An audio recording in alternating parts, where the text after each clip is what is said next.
bathok enek tulisane Maji iki ya. Ayo ndi kura liyane.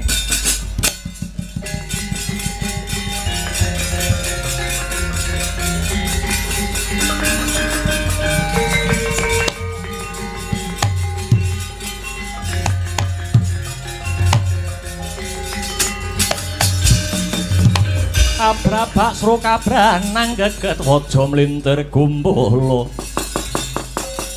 sugal wijiling sabda Rayoli binentang desmalaning rat leketeking jagat gelah-gelahing bumi panusmaning jajelanat sukertaning bawana Anoman dingesakne omalan nepak bun-bunan kethek bosen urip kethek wis jeleh ngemut legining gula kethek wis bosen nyawang soroting srengenge. Anoman, ratel nenggala cepak swargamu kowe.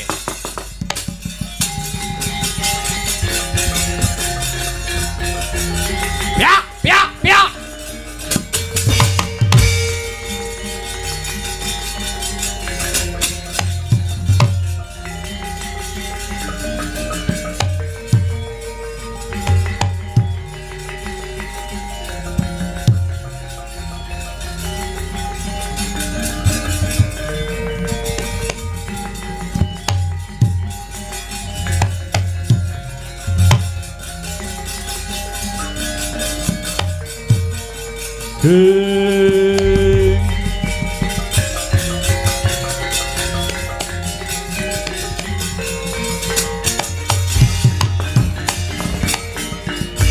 Anoman malumpat sampun prapting witing naga sari mulat mangandhap katingal wanudya yukara ageng ing wela dalah kriwikan dadi grojokan gojekan dadi tangisan yen Kurawa aku ngadepi isih saguh ning yen Nalendra Mandura Prabu Baladewa wis ngetokke pusakane Kyai Nenggala Anoman ora wani ngadepi eling-eling Nata Mandura Prabu Baladewa iki isih kakange Nata Ndarawati Prabu Kresna kamangka Anoman ana ing jaman Mahabharata ngabdi ana ing sinuwun Ndarawati Prabu Kresna ya tinimbang ora dadi gawe luwih becik Anoman nyimpang dalan aku bakal bali ana ing pondok pesantren Sumur Jalatunda Jalatunda Jalatunda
Astagfirullahaladzim ya Allah.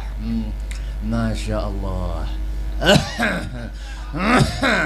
Puh linting ya Allah, ya Allah. Allah Allah Allah Allah Maha Agung. Allah Allah Allah Kang Maha Agung. Allah Allah Allah Allah Maha Agung. Allah Allah Allah Kang Maha Agung. Tan ono kang sinembah amung zat maha murah. Tan ono kang sinembah amung zat maha murah.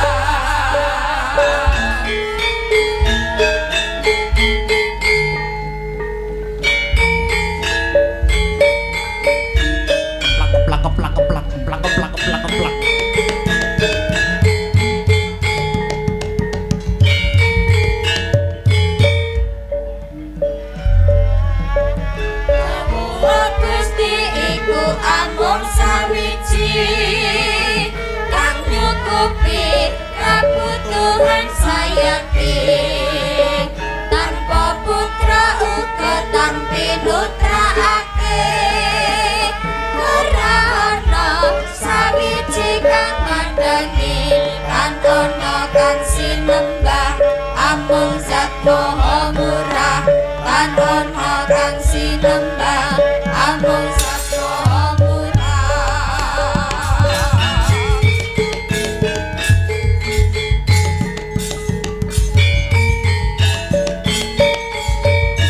Antarja gadhe kanca Antasena Al Ikhlas doning Kiai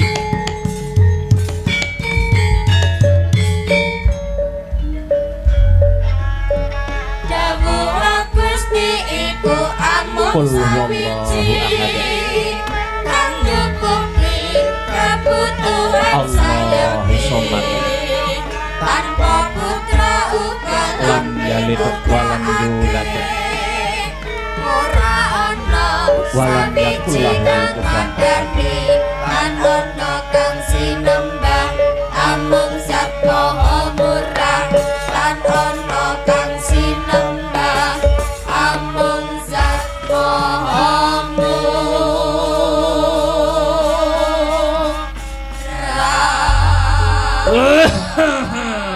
ya Allah alhamdulillah alhamdulillah wa syukurillah wala haula wala quwata illa billah amma ba'du subhanallah santri-santriku Torjo Tut Antasena kula wonten dawuh Yai apa Mbah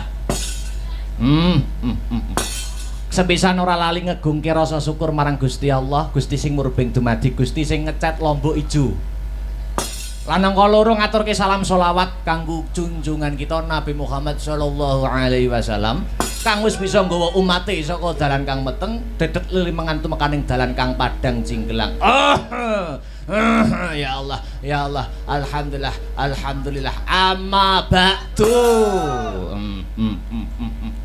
Antarja wonten dawuh guru Tut wonten dawuh guru Antasena apa Mbah sumurupaya pawitane wong meguru kuwi kapercayan yen kuwi Antarja Gatotkaca lan kuwi Antasena wis percaya sak wutuhe marang Kiai Dawaludin mesti bakal katekan kang mbok jangka kasembadan kang mbok gayuh saiki aku arep bakal takon marang kowe cah telu wis madhep mantep apa durung anggonmu meguru marang aku sampun Kiai wis Mbah wis madhep mantep aku ya lah yen ngene kowe wis percaya marang aku kang selaku dadi gurumu enak ora bakal duweni rasa wigih kang sarta ringa-ringa anggonku bakal nuturi marang kowe kabeh pamriye apa supaya kowe bocah telu padha slamet donyamu ya slamet akhiratmu ngene ya Le slindruh sing dadi rasaku wong urip aning alam donya kuwi wajib bekti marang 5 perkara sepisan bekti marang Gusti kang murbeng dumadi kanthi cara nindakake parentah lan ngedohi cegah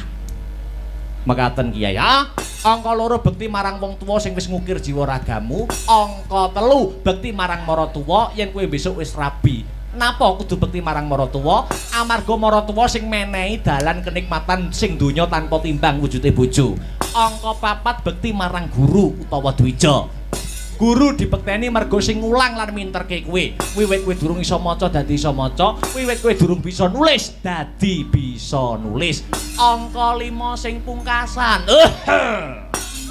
ya Allah ya Allah ya Allah alhamdulillah alhamdulillah amma ba'du angka 5 kowe kudu bekti marang undang-undange negara undang-undange negara kowe urip ning Nuswantara kudu ngabekti marang undang-undang pranataning negara yen 5 perkara iki mbok lakoni bekti 5 perkara iki bakal slamet donyamu slamet akhiratmu Kang Gatut piye Antasena Kang Gatut piye mosik to awake dhewe iki mrene ndang takon apa perlune ngono awake dhewe ngono kuwi lho Kang wingko nek ceramah sewengi ndak rampung ngono ora nek enteke ndang takono awake dhewe iki rene iki janjane ora arep meguru ning arepe goleki ilange Petruk Ngono lho, Kang. Nggih. Panemban Kiai Dawaluddin. Ya Antarja piye? Kula sowan dhateng mriki niku saklintunipun badhe puruhita dhateng Jengandika. Badhe wonten babakan ingkang badhe kula tangletaken dumateng Jengandika Rama Panemban Kiai Dawaluddin. Sing kok takokke apa le? Ngaten Panemban, para pepunden Pandhawa niku rak awit siyen mboten nate pisah kalian para punakawan. Lah kula datang mriki niku badhe madosi ilangipun punakawan Petruk. Petruk ki panganan apa? Lho niku sanes niku tiyang. Oh menungso nggih. Abdinipun para Pandhawa. Dados kula sak adi-adi kula sowan mriki badhe madosi murcanipun Petruk. Monggo Sang Panemban. Mbok menawi paduka mangertos Petruk sak menika sampun pejah napa taksih urip. Kowe tekok Petruk isih urip apa wis mati ngono ta? Lho niki taksih urip napa sampun pejah Panemban? Gumantung rasamu dhewe, gumantung rasamu dhewe. Yen kowe percaya Petruk isih urip, ya pancen isih urip. Yen kowe percaya Petruk wis mati, ya pancen wis mati. Gumantung rasamu dhewe, gumantung rasamu dhewe. Trong tung trong tung trong tung trong tung. Piye Kang? Gumantung rasane awake dhewe. Nek yakin Petruk urip ya urip, nek Petruk wis mati ya berarti Petruk wis mati. Takonono neh, awake dhewe sing percaya nek Petruk jek urip, saiki ning ndi cae ngono. Rama Kyai, piye Antarja kula badhe tanget malih. Tekon babakan apa? Kula pitados, kula percaya Petruk niku tasih urip. Heeh, ya banjur sak menika kula badhe tanglet Petruk sak menika nek menawi Petruk pancen bener-bener taksih urip, Petruk mapanipun wonten pundi Rama Kyai? Gumantung rasamu dhewe, gumantung rasamu dhewe. Yen kowe percaya Petruk ana jagat kulon, ya pancen ana jagat kulon. Yen kowe percaya Petruk ana jagat wetan, ya ana jagat wetan. Gumantung rasamu dhewe, gumantung rasamu dhewe. Trong tung trong tung trong trong tung trong tung. Piye? Kakang Antarja piye? Trong tung trong tung trong trong tung trong tung. Musik ta? Trong tunge iki engko ngono lho. Nek percaya Petruk ning jagat kulon ya ning kulon, nek ning ngetan ning ngetan. Meguru karo wong kocluk. Mbah, Antasena piye? Aku percaya Petruk isih urip, ora manggon ning jagat kulon, ora manggon ning jagat wetan. Aku percaya Petruk urip cae ning kene. Endi cae saiki? Gumantung rasamu dhewe. Wes, iki nek terus niki nganti jam 7 isuk iki. Ngene ya Antasena. Aku ora perlu jelasne. Ning tak duduhi kata kuncine. Kata kuncine napa? Petruk ora sah mbok goleki. Mengko nek wis wayahe balik, mesti Petruk bakal balik. Mbah, piye? Sampeyan wis tau ngemut mercon bledos. Jawaban kok ndak menentui piye ta?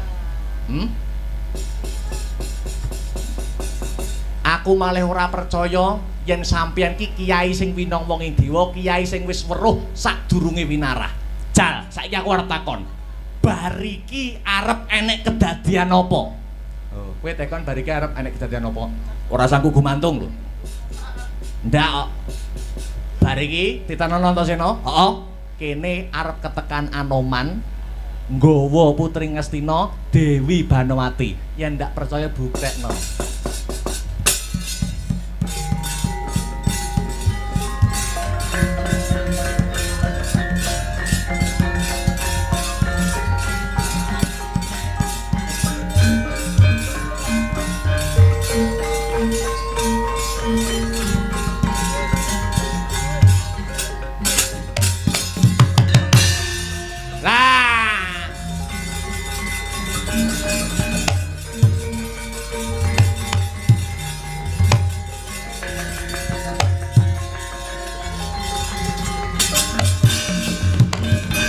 Padha becik lakumu Anoman ndering sambikala Kiai. Kowe bar dikeroyok karo Kurawa. Iau ora? Inggih, leres Kiai. Ning kowe mundur mergo Baladewa sing maju nggawa nenggala. Iau ora? Inggih, sowan kula mboten ijen panemban. Kowe nggawa bojone Prabu Duryudana, Dewi Banawati.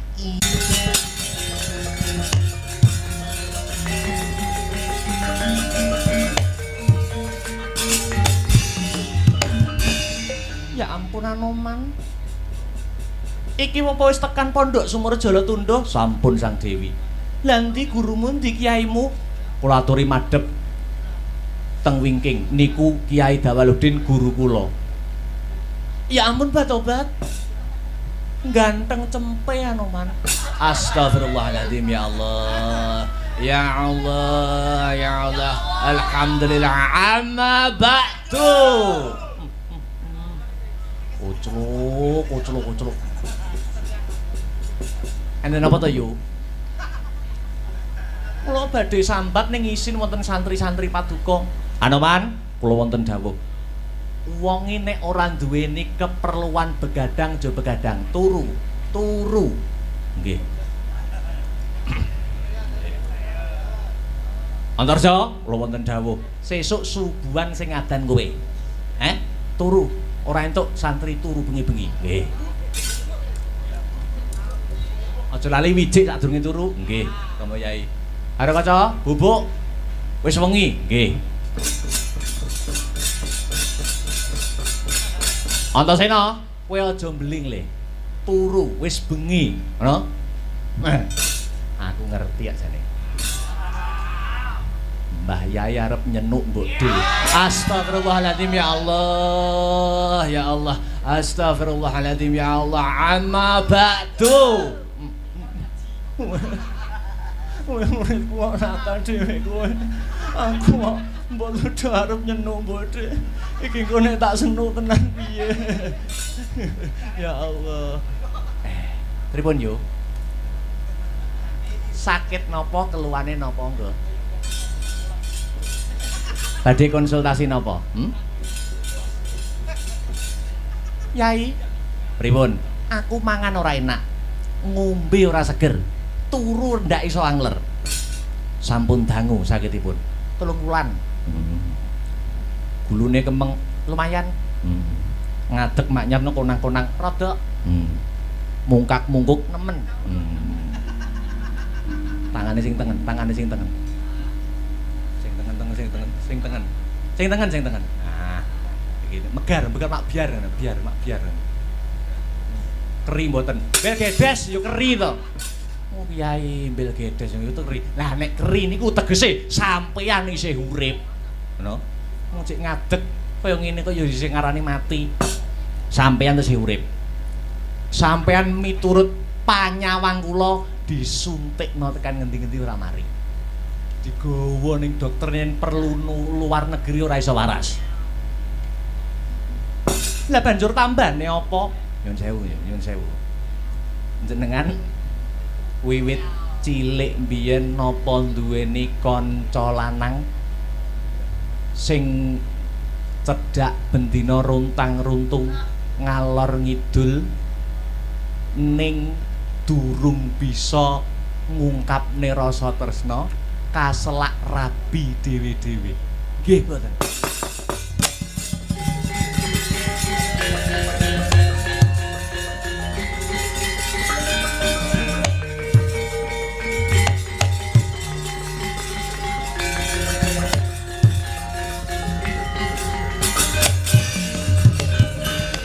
Nggih mboten. Iya. Wiwit sekolah sampeyan nandur tresna ning bareng tumekaning padha kodrat sing tumempuh kudu rabi dhewe-dhewe. Iya. Malah kadang kala nek jam istirahat pas jaman sik sekolah no sampean cocok noroki nokokne sarapan. Iya. Ada. merga saben dina weruh merga saben dina temu ora ngira babar pisan obah jroning kalbu ora ngira babar pisan obah hawa nafsu ing antaraning priya wanita ingkang padha nandur tresna ing antaraning lanang lan wadon kang padha nandur bronto lamun bisa ketemu obah jroning kalbu obah jroning kalbu nggih mboten iya ya namun demikian kodrat kang sumandang nyapa tuh kecek-kecek nyapa namun demikian kodrat kang sumanding kono rabi dhewe sampean rabi dhewe namun demikian jroning ati terus nyawiji jroning ati terus nyawiji adoh ing mata cedhak jroning rasa Nyew ora.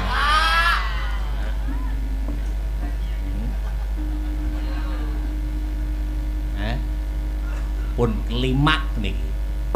Final. Sing sampean kangeni ngarepe A. A. Sampean kangen karo Arjuna ya ora?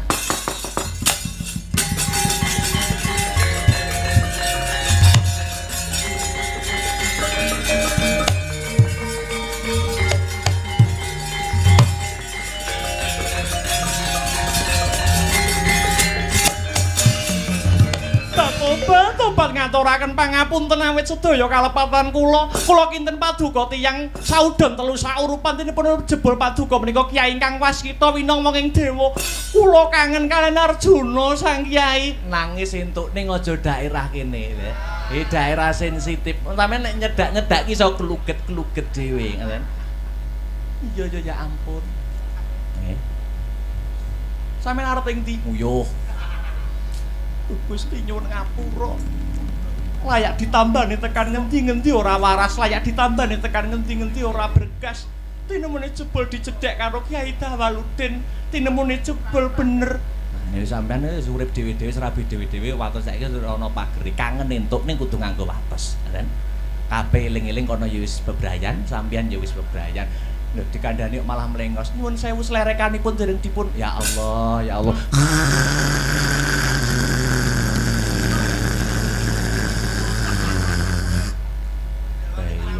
Lah wong slerekane mloto diunggahne medune ya Allah nyuwun ngapunten Radi Lancang nggih pripun paduka saged nemokaken kula kalih Arjuna napa mboten nggih pripun nggih sampeyan nunggu 15 dina 15 dinten heeh mengke Janaka Pak insyaallah putraning pangeran mengke mriki cae ya ampun mengke kula ketemu kalih Janaka nggih ya Arjunaku ya ampun napa saged ketemu nggih watone sampean mulih dhisik engko nek wis 15 dina rene meneh mboten kula tak nginep mriki mawon lho nginep mriki nggih kula sisan badhe ngaji teng mriki kula pengen saged alif baktak sak jam kok dadal rojak ainukin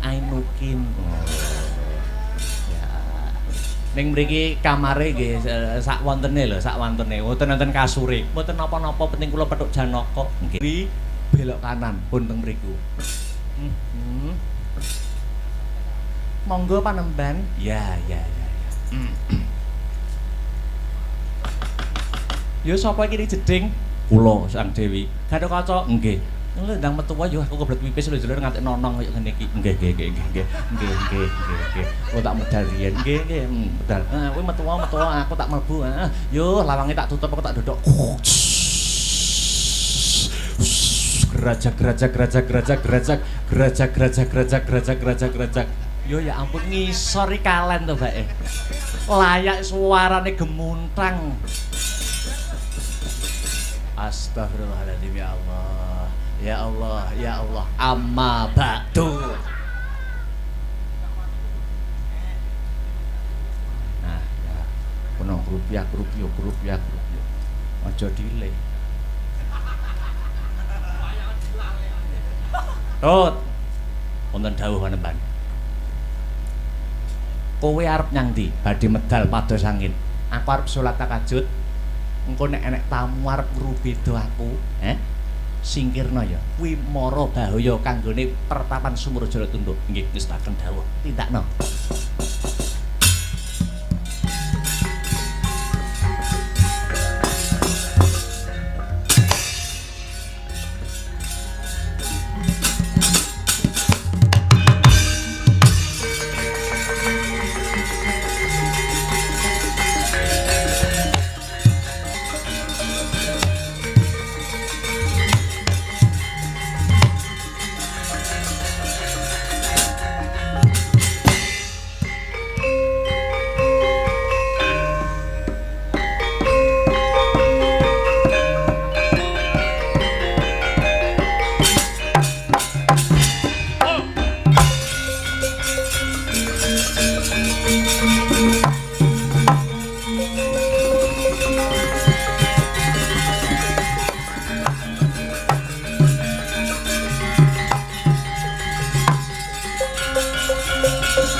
Miyat langeneng kalang yuwana gelar pandamuncar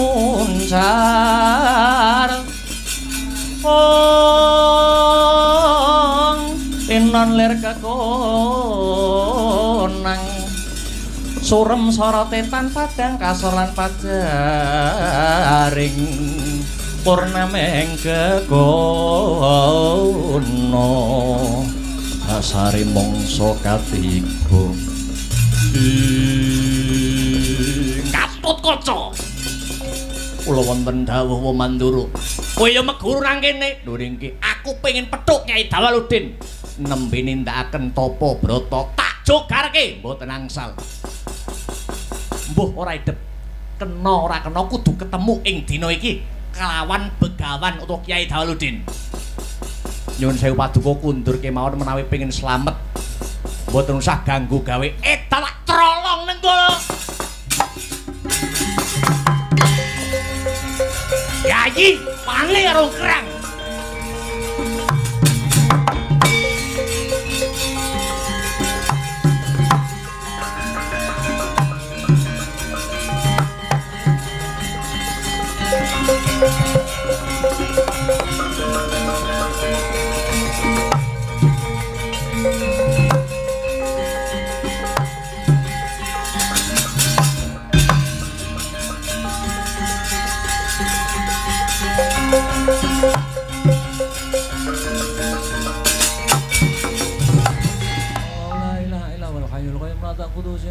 Allahumma fi samawati wa fil ardi man dhalla daswa indahu ila bitni ya'lamu ma baina yadayhi wa ma khalfahum wa la yuhituna bi shay'in min ilmi illa bima sha wa wasi'a kursiyyu samawati wal ardi wa la ya'uduhu hifdhuhuma wa huwal aliyyul azim.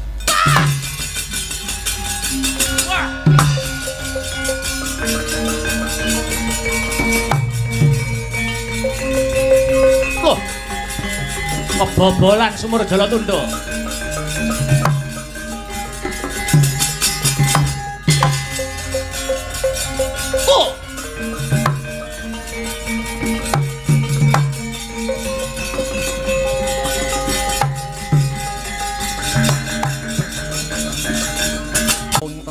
Marang Dyah Kanon Cinawi pranyata pandhita sing winong wong ing Bathara Ketitik arep tak crolong nenggala ana daya angin lesa sing mbandang marang ragane Baladewa. Yo akal musuh akal, okol musuh okol. Pancen tak akoni Baladewa yen perkara kawaskitan perkara ilmu alus aku ora bisa. Aku bakal sambat marang adikku Yayi Ndwarawati Prabu Kresna sing dadi titising Bathara Wisnu. Kresna, tulungono aku Kresna. Ana pendhita anyar katon, pendhita tak tundung-tundung. Pendhita anyar katon sing wani ganggu gawe marang Prabu Baladewa. Tulungono aku Kresna. Yen kowe ora nulungi Baladewa, ora usah dadi adine Baladewa.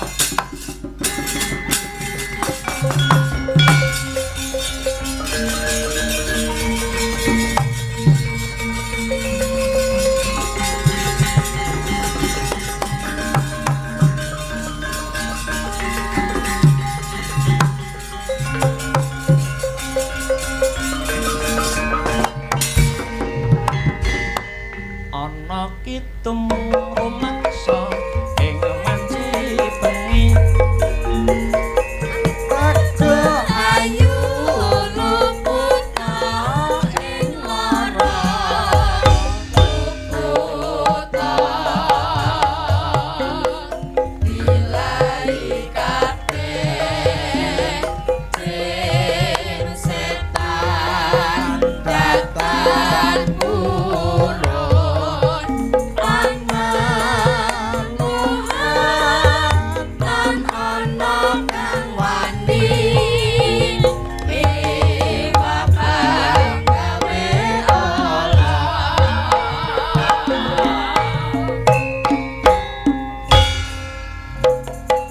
gunane wong luput beni akemahan wirta malih adetan ana ngaraing wani guna tuku asena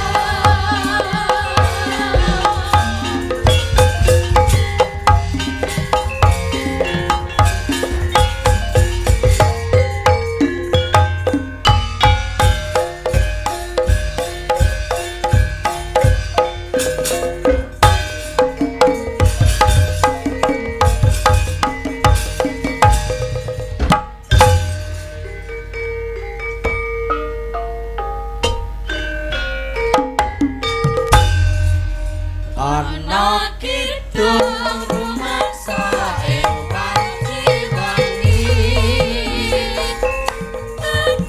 ayu luputa ing lara luputa bilai kabeh jin setan datang purun panan muhatan ana kang wani miwabang gawe olah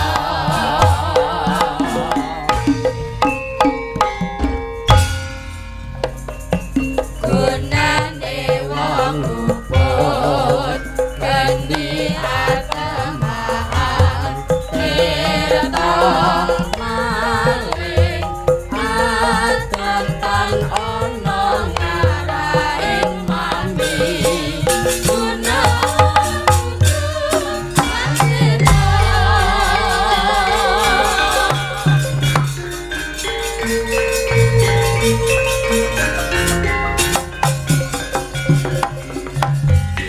yen tak rasa sedina kaya setahun Rono rene kaya wong bingung rena wengi tan bisa turu amung tansah mikirke siramu pewayanganmu katonge netra jebulane iku mung rasa kangenku kangen kangen kangen kangen kangen kangen kangen kangen kangen aku kangen siramu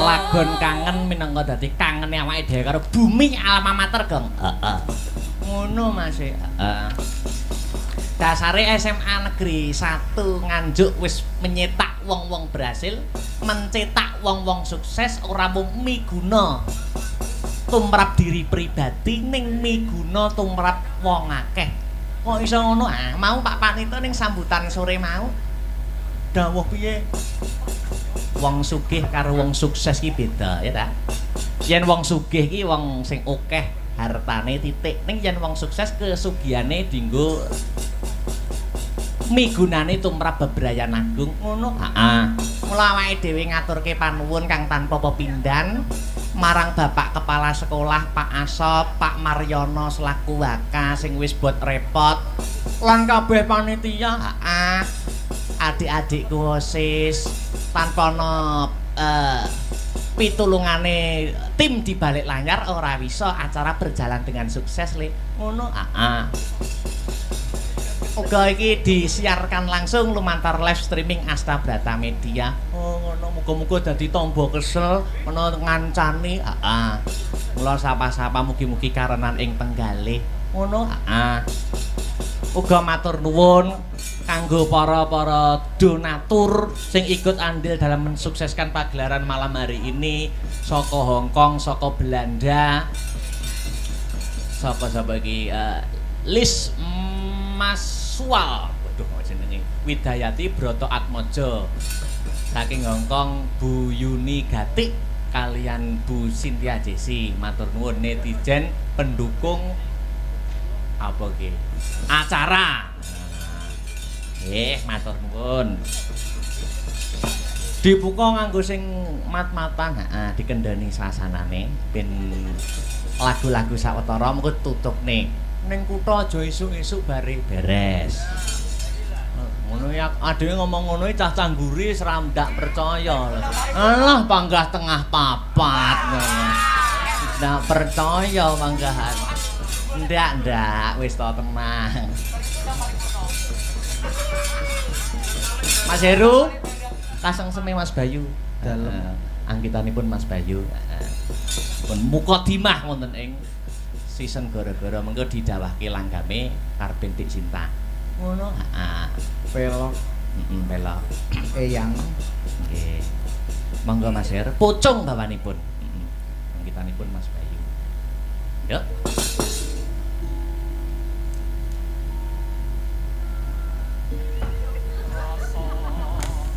Kang tak tunggu Jumat duleng wanci dalu. Kang tak tunggu Jumat duling wanci dalu. Wes Sorote kang padang.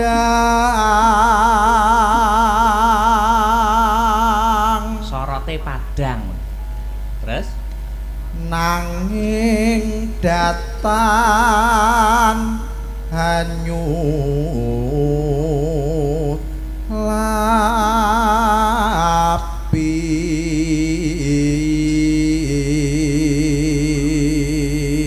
Padang ning ranyu lapi Mas. Apa kuwi? Mangga bajute ora liya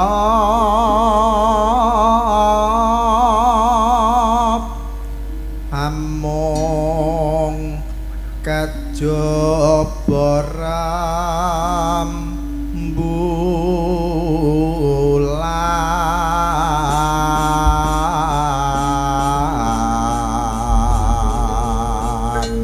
kasengsem monggo Dik Cinta. Dados Wanci ratri aku tansah nganti-anti sorot kang padhang nanging tanyapi gandrung nyawa tak pandang nganti ilang yen nganti ilang pikir aku dadi lambrang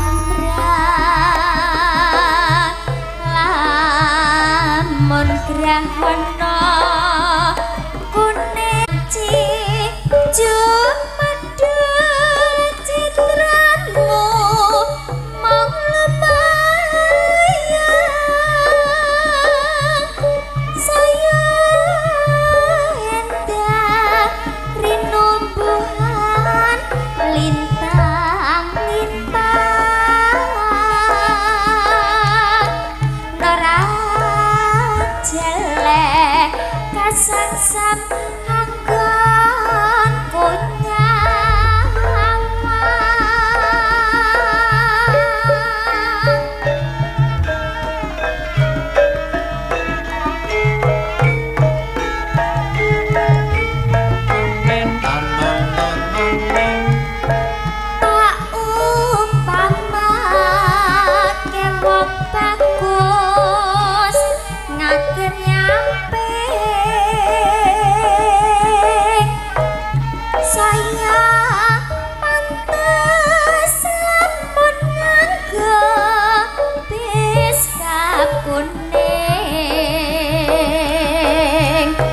sapa wae mesti bakal pengin nyanding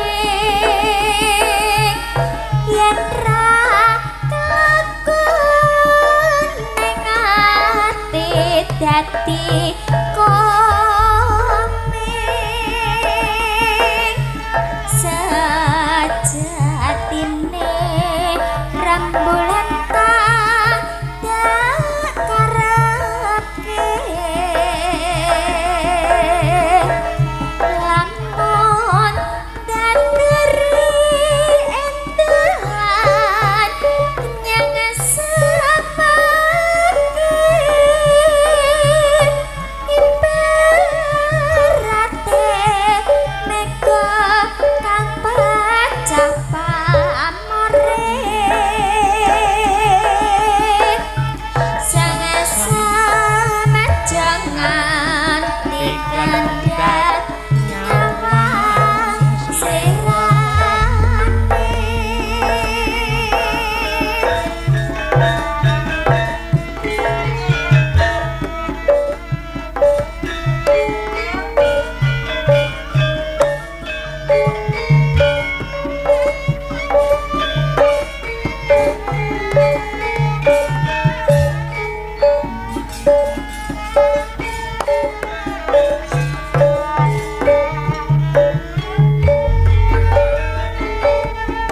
Wanciratri aku tansah nganti-anti sora kang padhang nanging pan hanyulapi gendrong nyawang tak pandeng jo nganti ilang yen nganti ilang pikirku dadi lambrang lamun grahana kuning dadi abang wanci jumadul citramu mung lumayan saya indah rinumbukan lintang-lintang nora jeleh kasengsem anggon punyamang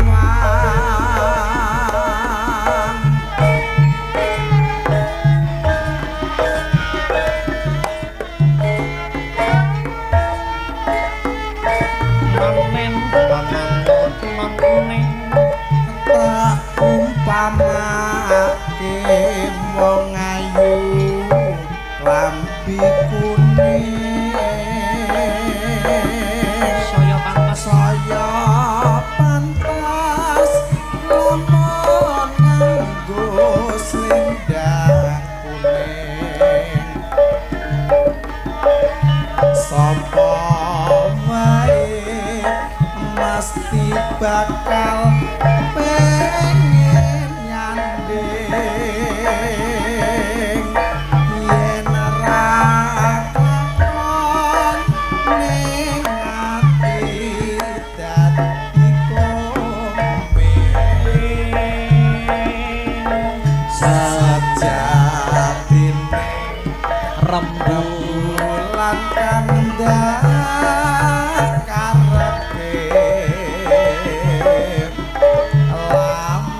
sampun ngatur kasengsem kagem muka dimah wonten ing gara-gara. Dik niken.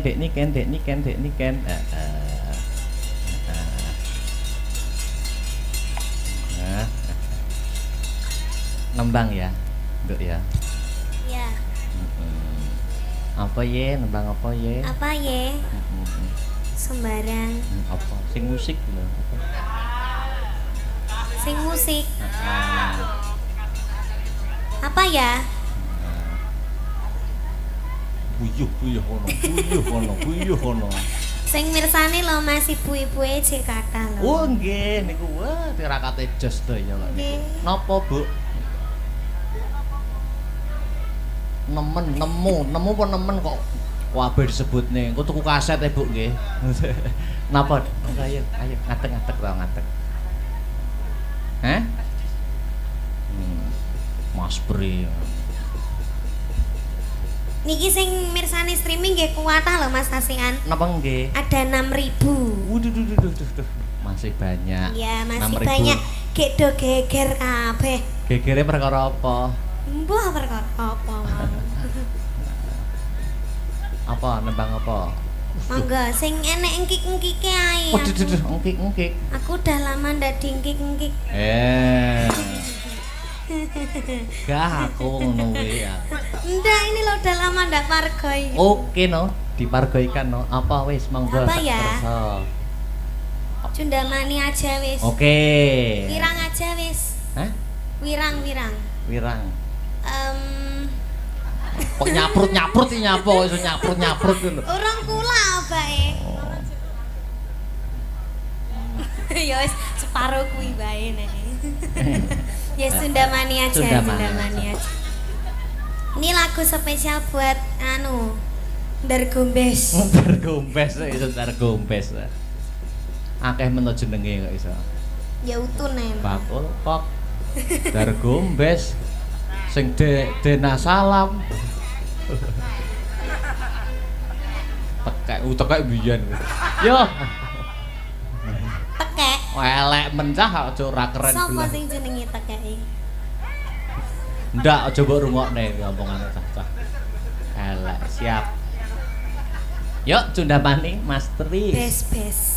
Bes. Ser. Ya.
Mas apa? Mas Tris? Iya, Mas Tris. Mas Tris terima kasih ya. Kui mau kayak mateni aku Mas. Nadamu kedur dikongkon bes, bes, duduk dong, bes. Endi? Emang? Wow. Cepet blangkone. Ben mulai ranggawa gulu. Satu kali lagi apa yuk? Apa? Apa? Sembarang. Sudah lah. Ki arep buyar jam pira ye, Mas? Jam 3. Jam 3. Oh, gampang ceritanya di gedong ngono tok wis. Oke. Apa ini? Apa ya? Nyanyi dewe apa duet? Duet sama Mas Victor. Mas Maji niki lho. Sing gampang niku. Apa kae? Apa kae? Hah? Sama Eko. Apa sama Eko? Eko sapa? Eko Akbar ning kene. Ndak wes aku menolak tawaran duet sama siapapun demi ayangku tercinta. Ya toh. Ya. Lho HP teng ceru handle bisa iso. Ayo apa sembarang. Yuk. Coba GPT itu. Damel gamelan apa damel musisi? Gamelan. Gamelan sing enek gamelane beda. Kan nek gawe musisi pokoke yoga-yoga do ngadeg kabeh joget. Sak bapak Kolil bareng. Sak Bunda Fitri ya masih menyaksikan Bunda. Oh, itu. Apa ya? Apa? Ya. Tentang asmara ya. Siang pantoro ratri. Terus? Sampeyan. Oh, aku ya. Ya, aku tak moco, aku ora apal kok. Ndi HP-ku? HP-ku mau mbok buka ya apa? Enek fotone random barang. Masa fotoku mau simpeni to, Mas? No. Sing pas aku nganu barang mau simpen. Hei! Eh. Sing kirimi kono kok. Sing pas aku. Ora. Ayo. Ora sing pas.